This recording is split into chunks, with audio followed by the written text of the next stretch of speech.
Намаздың қанша парызы бар? Ішкі сыртқы қанша парыз? 6 ішінде, 6 сыртында еді. Ол негізі үлкен тақырып. Үлгерсек, бүгін сыртқы 6-ын айтып көрейік. Ертең ішкі 6-ын айтуымыз мүмкін. Не болмаса, ішкілерін қысқартып үлгерсек көреміз.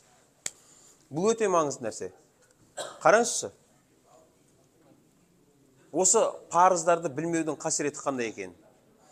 Сыртқы 6 парыздың бірі таза жер жынысын, таза жер іздеу. Табу емес, іздеу. Бір күні біз сабақ алып жүрдік та ұстаздан. Түнде ол кісі келгенінше бір үйде, ініміздің үйіне бардық та, құптан оқып ала салайық дедік. Сөйтіп көрші бөлмеге кірдік та, құптанды оқып алдық, кілемде. Бір кезде мынандай нәрсе басталды. Неге үйдің егесінен сұрамадық, кілем таза емес, таза емес бе деп. Сөйтіп ұстаз келгеннен кейін сұрадық, осындай болды деп. Үйдің егесінен кілем таза ма, таза емес пе сұрадыңдар ма, сұрамадыңдар ма? Сұраған жоқпыз деп, намаздарын қайтып оқып алыңдар деді. Өйткені парыз орындалған жоқ қой. Парыз орындалған жоқ. Біз не істеуіміз керек еді? Егер де ана ұстаз сұрады, бұл үйде кілемге сиетін тышатын кішкентай бала бар ма?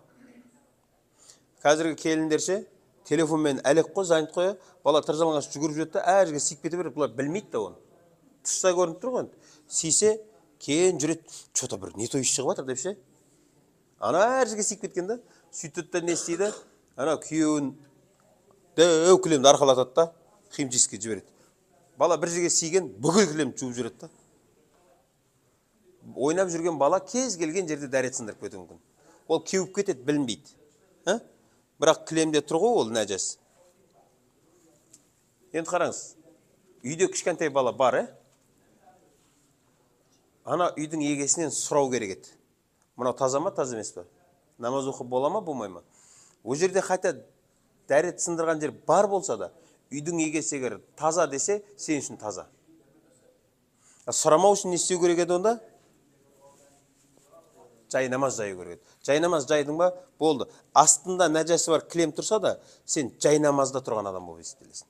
Кілемде емес. Ол намаз болып жарайды. Енді намаздың сыртқы 6 парызын бастадық қой.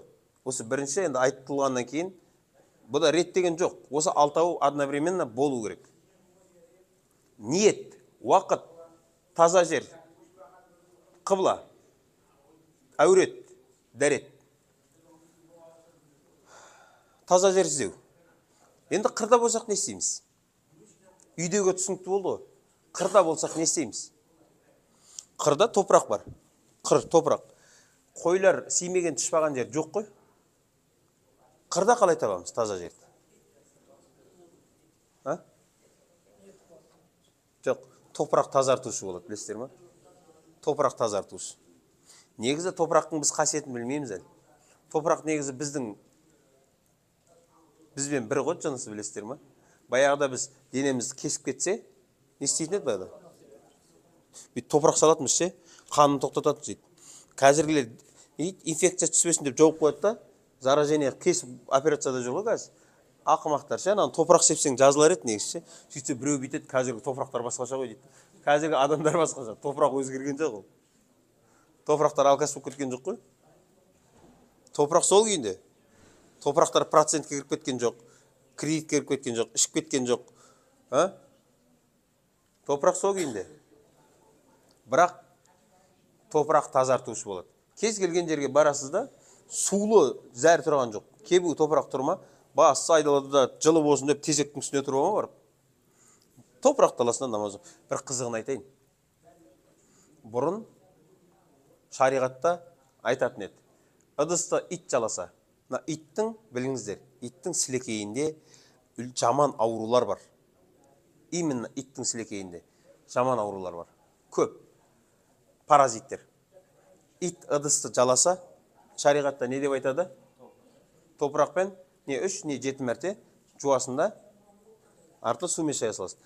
Қазір медицина, мына қазір зерттейтіндер қарап жатыр да, иттің жалаған жерінде ана паразиттер қалады ғой, заразалар. Комет, помет деген қазір химикаттарың бар ғой, 10 рет жусаң да кетірмейді екен. Оған өлмейді екен. ана паразиттер ше, соны топырақ кетіреді соны. Өзі қазір заман басқа болып бара жатыр ма? Адам басқа болып бара жатыр. Адам басқа болып бара жатыр, Бұрын біздің апаларымыз қолын лаймен жуатын. Одан кейін бұрынғы апаларымыз бастарын айранмен жуатын да қайзағын кетіретін.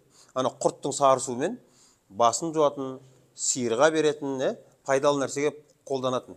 Қазіргілер егер басын айранмен жуса бар ғой, бұлар наоборот бастары қатып қалады бұлардың. Өйткені сенім дұрыс емес олар. Қазіргі адамдар соншалықты мынандай нәрсеге сендік. Шампунь тұрады 1000 теңгеден.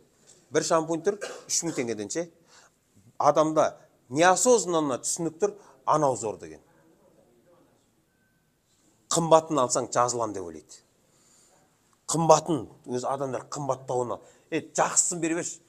Саудагерлер де біліп алғанша, жақсысын бере берші дейді. Қымбатын бере берші. Анау эффект жақсы болады. Қымбат болса болды, эффект жақсы болады. Біліп алыңыздар. Қай бір дәріде эффект күштірек, ол сенің денеңде өзгерісті тез тудырады ғой, одан зиян да дәл солай көбірек. Біліп алыңыздар. Қай бір дәрінің адамға беретін жақсы реакциясы көп, оның кері әсері де дәл сондай болады. Өйткені адамның табиғи нәрсесін өзгертіп тұр ғой. Ол қаншалықты өзгертеді, соншалықты зияны да бар оның. Бұрын өзіміз фармацевт едік қой, дұрыс па? Бір жерің кесілсе топырақ саласың. Бір жеріңе сыздау шықса, апалар айтады, сімгірді жаға сал. Си жіберді жаға сал. Бүкіл аптека өзімізде еді ғой баяғыда. Жан жағымыздан шығып тұратын, дұрыс па? Қазір бәріміз бордақы болдық қой, бордақы. Менің врач танысым бар. Анау, барасың ғой, көрінесің ғой клиникаға ше. Саған 22 дәрі береді ғой. Адамның денесі соншалықты 22 дәрінің анау эффектісін, сенің организмің практически оны бәрін қабылдап үлгере алмайды. Екеуі саған әсер етеді. Қалғанның бір сен бордақшын үшін. Фармацевт бұл бизнес. Түсіндіңіздер ме? Қазір. Соны мен врач, досым бар, апарам ғой. 20-сын сызып тастайды да, мына екеуін іш, болды, нормально дейді. Қалғанның бәріне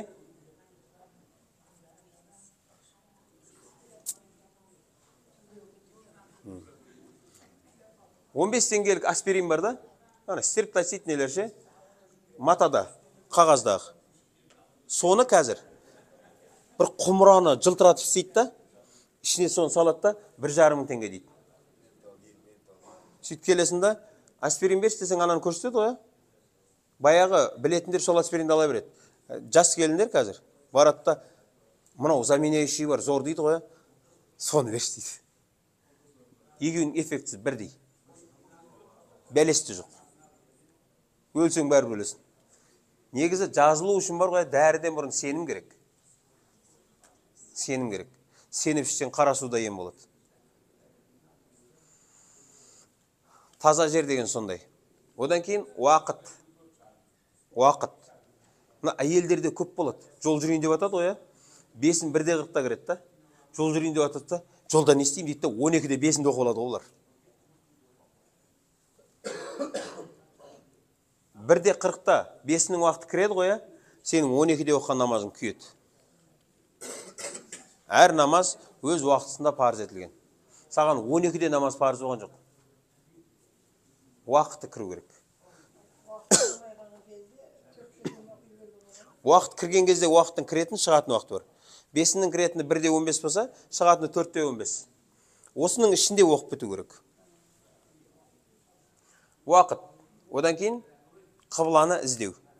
Қыбланы табу емес, қыбланы іздеу. Біз енді қыбланы табу деп айтамыз ғой, дегенмен табу деген сенің миыңда таптың. Сен қыблаңды іздедің, сен иштихат жасадың, сен парызды өтедің. Мысалы, біз Шымкенттен Алматыға қарай шықсақ, біз батысқа қарай намаз оқимыз, дұрыс па? Сен автобусқа айтпайсың ғой, братан сәл, былай задний жүре тұршы, мен намаз оқып алайын деп айтпайсың ғой. Демал дейді ғой саған. Не істейсің? Отырған көлігің жаңа сиденесің да. Енді отырып оқудың өзі ар жағында көп әңгімесі. Шофырға тоқта деп айтасың, тоқтамаса деген сияқты. Сол Алматыға қарайсың да, Алла, мен менің қыблам деп ниет етесің. Болды, ол сен үшін қыбла болып саналады. Самолетта да сондай. Поезда ше? Поезда сізде разворот жасауға мүмкіндік бар ғой, поезда сиденияңыз бар ғой, соған қарайсың да, терезеге қарап оқиын ба, есікке қарап оқиын ба деп, өзіңе қайсысы көңіліңде қыблаға қарай қаттырақ ұқсап тұр, сол жақты аласың да, отырып намаз оқисың. Тұрып оқуға мүмкіндік болмаса. Ол қыбланы сен не істедің? Таптың. Бол, сен үшін ол қыбла. Одан кейін дәретті болу. Дәрет жайлы біз айтып өттік. Дәрет намаз үшін дәрет алу парыз болады. Одан кейін не қалды енді? Ниет. Ниет ету намаздың сыртындағы парыз. Ең қызығы мынау. Біреу қалды ғой, не еді? Әуретті жабу. Әуретті жабу. Әйелдерге қатысты айтайық. Әуретті жабу деген бар ғой, сенің киіміңді де айтады. Мынау біріншіден осы жерлер.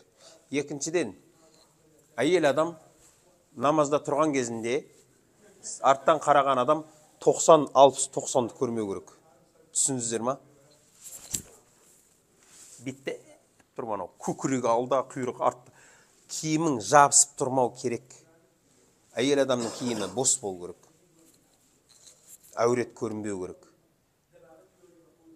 Біз әйелдер рукуға барған кезде, еркектер қалай барамыз біз рукуға? 90 градус барамыз, дұрыс па? 90 деген қолың түзу, аяғың түзу, белің түзу болса, енді Дарвиннің немерелері болмаса, анау баяғы ден сау адам негізі. Осы үшеуі түзу болса, өзінен өзі 90 шығады. Мін, мынау түзу, бел түзу ғой, туралансаң 90 шығады. Бірақ бір қызығы, салам алейкум, шейх қалайсыз? Айта берейін ба? Бір қызығы, сізде 90 шыққан кезде, мін сенің денсаулығыңа пайдалы нәрсе осы.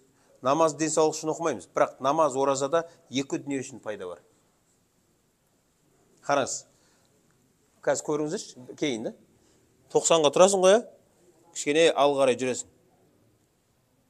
Сол кезде мына жерге күш түседі. Мына жерді байқалады.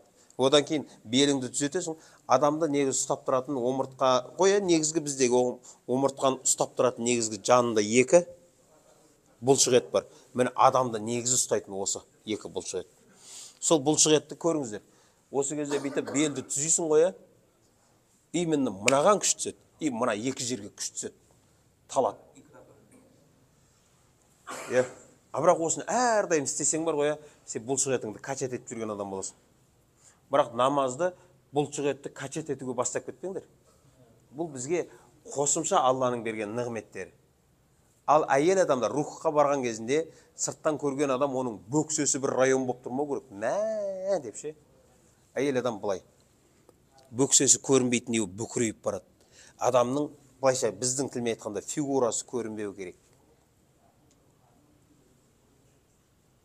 Әйел адам намазда тұрған кезінде Пайғамбар не деген? Ондай әйелдерді киінген жалаңаштар дейді. Олар кімдер десе, олар киінген. Бірақ бүкіл сұлбасы көрініп тұр дейді. Ал еркектерге қатысты әурет. Кіндіктен емес, кіндіктен жоғары негіз. Кіндік көрінбеу керек. Және тізеден төмен. Намазда тұрған кезде бізде кейбір жігіттер мынандай қысқа футбол киіп келеді. Тұрасың, рухқа барады ғой, сәждеге барады. Тұрасың, алдыңда дәу екі қыр пайда болады. Тұрасың, мына тәңәнеледі. Қашан тұрады деген. Ол тақуа жатады асықпайшы. Біліңіздер, бір рүкін. Егер әурет ашық тұрса, намаз бұзылу керек негіз. Намаз бұзылу керек. Әурет ашық тұрса. Бір рүкін деген, бір сәждеге барып келді дегенсен. Анау жатады анау ше, аны екі сай бит көріп, сай қырларын бәрі көріп. Ол оны ойлап тұрған жоқ. Трико ары кетеді, футболка бері кетеді. Именно намазға тұрған кезде ер адамдар осы екі жер ашылмайтындай жағдай жасау керек. Біреуге көрінбеу үшін емес. Алланың парызы бұл бізге. Одан кейін кейбіреулер шортимен намаз оқиды. Ұзындау киси, мынандай шорти киесің ғой, олар аттахиятқа, сәждеден кейін аттахиятқа отырған кезде, мына шорти мына жерге келеді. Тізең жартысына. Көріп жүр қой? Шорти біткеннен кейін көтеріледі ғой. Ал еркектің әуреті қай жерден басталады? Тізеден төменінен басталады.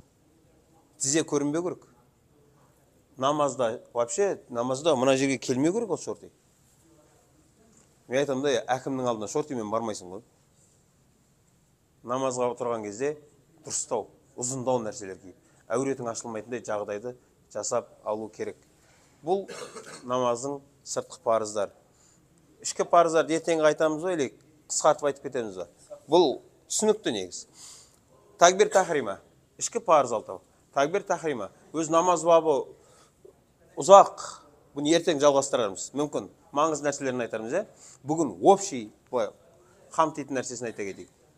Мысалы, намазда кешікпесең не істейсің? Намазда шатассаң не істейсің деген нәрселер бар. Өте маңызды. Такбир тахрима. Такбир тахрима деген, Аллаху акбар деген бар ғой, дүниені харам етуші такбир дейді. Бірінші парыз, Аллаху акбар. Осы жерде бір парыз, бір сүннет, бір уәжіп бар. Аллахуды айту парыз, акбарды айту уәжіп. Қол көтеру сүннет. Біздіңкілер именно сол сүннетке тартса болады. Бетпейсің бә, депше. Бұл сүннет бұл. Енді қараңыз. Бұл кетті. Аллаху акбар дедің, Алла саған дүниені харам етуші такбир айтылды ғой, сен миғражға кеттің. Намаз мүминнің миғражы деген. Сен Алланың алдында тұрсың. А сен, наоборот, Аллаху акбар дегенде самал базарға кіріп кеттің. Ассаламу алейкум деген кезінде полный упакованный киім шықтың да. Сен миғражға кеткен жоқсың, сен самалға кеттің. Сол үшін сен ойын күресу керек. Ойлап қалма. Намазда ойын бөлмейді дегендердің намазы жоқ деген. Ой бөліну ол міндет. Өйткені шайтан лағанеті қарап отырмайды ол. Ойбай, осы жаман тақуа деп қашпайды ол. Ол көбейе береді. Ойды бұзу үшін маңызды нәрселерді алып келеді. Сенің жұмысың ойың бөлінбеу емес. Ол ой бөліну керек. Шайтан ой салу керек. Намаз бұзу үшін. Сен күресуің керек. Сенің жұмысың күресу. Ой жүрген нәрсені намазда есіңе түсіреді. Енді такбир тахрима. Одан кейін қиямда тұру. Тұру. Тұру парыз. А енді көлікте болсаң ше? Көлікте болсаң, бірінші вариант. Сен рульде болсаң, тоқтап оқисың. Ал егер рульде бола жатсың, рульдесің. Жаныңда бір адам өлейін деп жатыр. Скорыймен кетіп бара жатсың. Сен тоқтап Аллаху акбар деп отырасың ба? Өледі ғой. Адамның ақысы жоғары тұрады. Сен жеткен жеріңе шейін бара бересің. Егер сен жеткенше намаз шығып кететін болса, сен онда ишарамен оқисың. Отырып алып. Негізі жігіттер, адамның ақысы Алланың алдында өте жоғары. Парызда емес бірақ. Нәпіл намаз оқып тұрсың. Анаң сені келіп, жаңағы срочно шақыратын болса бар ғой, ей пәленше деп, намаз тоқтатасың. Анаңа жауап бересің. Парызда емес та, нәпілдерде. Адам деген өте құнды. Міне, ал әшейін кезде мүмкіндік, біреудің көлігінде кетіп бара жатсаң, о общественный көлікте тоқта деп сұрап көресің. Егер ол тоқтаса, да шығып оқисың. Тоқтамаса, онда барған жеріңе шейін намаз шығып кететін болса, онда не істейсің? Сол отырған жеріңде ол. Сенде о кезде, қараңыз, сенде о кезде рукух, сәжде, қиям деген парыздар сенен үзір болады. Өйткені сол жерде рухта жасай алмайсың ғой. Міне, екінші парыз қиям. Үшінші парыз қырағат. Намазда Фатиханы оқу парыз емес, қырағат оқу парыз. Жалпы Құран аятын оқу парыз. Ұзын болса бір аят, қысқа болса үш аят. Рукух оқу, рукух жасау тағы бір парыз. Одан кейін сәжде парыз. Бірінші сәжден жасау парыз, екінші сәжден жасау ол уәжіп. Одан кейін соңғы отырыс парыз. Ат-тахиятты оқу парыз емес, ат-тахиятты оқитын уақыт парыз. Ат-тахиятты оқу уәжіп. Салауат айту сүннет. Сәлем беру уәжіп.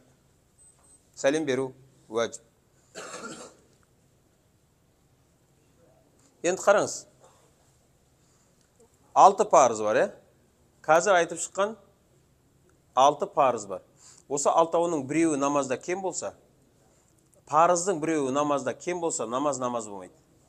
Ал уәжіптердің біреуі кем болса, оны саху сәжде толтырады. Түсіндіре алдым ба? Мысал үшін, сұрақ сіздерге. Өтір уәжіп намазы. Құнт дұғасын оқу керек. Құнт дұғасын оқу уәжіп. Оны оқымасаң саху сәжде істеуің керек. Енді мен тұрдым да, 3-ші ракағатта тұрдым да, намазда тұрған кезде баяғы одноклассницам кеп қалды. Ойың бөлінді да ойшым. Сонымен араласып, әңгімелесіп, енді былай кетіп бара жатқан кезінде рухқа бару керек болды. Демесі мынау. Аллаху акбар деп кетіп қалдың рухқа. Сөйттің да есіңе түсті, құнт дұғасын оқымаған екенсің. Не істейсің? Қайтадан тұрып құнт дұғасын оқып астына барып, ол жерде саху сәжде. Мынандай да автобус шығады да жолдан. Самал, Карл Маркс. Мысал үшін айтып жатырмын. Қатын көпір, север деп айтайық. Сен Карл Маркстан түсуің керек еді. Мына шыққаннан. Ұйықтап қалдың да, ол келіп, мына жерде сен мына остановка, 3-ші остановка келген кезде ояндың. Автобус сені артқа қарай алып келе ма? Жоқ, сәждеге отырып, одан кейін саху сәжде оқып бітіру керек. Қараңыз, құнт дұғасының уақыты өтіп кетті. Аллаху акбар деуің керек еді ғой. Сен Аллаху акбар деп рукқа кетіп қалдың ба, бітті, болды уже, үркін орын алып қойды. Ендігі үркін орын алып қойды. Рукух жасайсың да, сәми Аллаху лиман хамида деп, кейбірлер қайттан құлаға оқымайсың. Арғарай сәждеге кете бересің, соңында саху сәжде жасалады. Апалар, саху сәжде деген не? Адам қателескен кезде сол намазды түзейтін нәрсе. Ол ат-тахияттан кейін, ашаду ла илаха иллаллах, ашаду анна Мухаммад Расулулла дегеннен кейін, ассаламу алейкум рахматуллах деп бір жаққа сәлем бересіз. Жамағатқа имам болған адам бір жаққа сәлем береді. Сөйтеді да 2 рет сәжде жасайды, қайттан ат-тахиятты салауатты оқып намазынан шығады. Ал жалғыз оқып отқан адамға 2 жаққа сәлем берсе де болады, бір жаққа да сәлем берсе. Екеуінде болады деген ғалымдар бар. Ол егер жамағатта тұрған кезде 2 жаққа сәлем берсең, кейбіреулер намаздан шығып кетуі мүмкін ғой. Сол үшін не істейсің? Жамағатпен болған кезінде ат-тахиятты тезірек оқып барып, бір жаққа сәлем бересің да, екінші жаққа кетпей тұрып. Енді қараңыз, бір қызығы, біреу намазға кешігіп келді. Қосылдың. Ол ассаламу алейкум дегеннен кейін сен тұрып жалғасуың керек еді ғой. Осы кезде имамның бірінші, кейбіреулер имам бір жаққа сәлем берген кезде тұрып кетеді. Имам екінші жаққа сәлем берген кезде тұру керек. Өйткені ол саху сәжде істесе, сен бірге істеуің керек. Өйткені имам шатасты ғой, ол общий намазды алып келе жатыр ғой. Сосын кешіп қалған. Жоқ, барған жеріңізден қосылып кете беріңіз. Тұрған күтсеңіз де болады, қосылсаңыз да болады, бірақ сізде ол алдыңғылар жоқ. Міне, рухқа барасың ғой. Сенің қолың рукуққа барып, қолың тізеге тигенше, егер имам сәми Аллаху лиман хамида деп айтпаса, онда сенде ол ракағат бар. Сенің қолың тигенше, сенің қолың тимей тұрып, сәми Аллаху лиман хамида деп қойды ма, бол сенде ол ракағат жоқ. Қолыңның тиюімен ол ракағат сенде бар болып саналады. Сәлем берген екен сразу тұрып кетіп жалғастырады. Сәлем имам екінші жаққа қарай сәлем берген кезде тұрасында субханак Аллахума бихамдик ва табарак асмук ва та'ала джаддук ва ла илаха гайрук айтылады. Ары қарай намазың жалғастырылады. Қазір енді көп айтсақ миымыз ашып қалар. Осымен тоқтатып дұға қылайық та, сөйтіп намаздарымызға дайындалайық. Ертең негізі мынандай ғой, жамағатпен намаз оқыған кезде имам таза жерде тұрса, қалған жамағат нәжас жерде тұра берсе болады деген жоқ. Жалпы намаз оқитын жер, мәсжид, сәжде қылатын жер таза болу керек. Сол үшін әр адам өзі таза жер іздеу керек. Мысалы, имам бүйтіп келіп таза жер тұрып алды да, біз артынан тұрып малақта тұрып оқысақ болады деген нәрсе емес қой. Адам намазға келген кез кілем үйдің егесінен сұралу керек. Енді имам келіп тұрды ма, ол демек сұраған шығар. Имамнан біліп алу керек. Жалпы негізі біз көбінше осы проблема ғой біздегі ше. Біз сұрамаймыз. Біреулерге барамыз ғой. Даже мынандай нәрсе бар. Менің үйімде, мына есіктен кіреміз ғой, менде әдет бізде қыбылам былай. Бір үйлер бар. Ол үйі наоборот орналасқан. Оның үйіне есіктен кірген кезде негіз намаз былай қарап оқиды. Біздегілер кейбіреулер кіреді да сразу былай қарап ұрады ғой. Былай қарап, тентексің ба шығыс қарап? Сен шығыс қарап оқымайсың. И наоборот тұр. Бізге әдет болып қойғанда анау расположение қараймыз ғой. Сөйтеміз де ұрамыз ғой. Осы қатты мән беру керек. Егер үйіңдегідей көрдің да ұрып жібердің ғой, қыбланы ойланбай. Уже парыз орындалмай қалады. Сен сұрауың керек. Мына 4 бұрыш қай жағы деп ше. Көке дұға қылыңыз.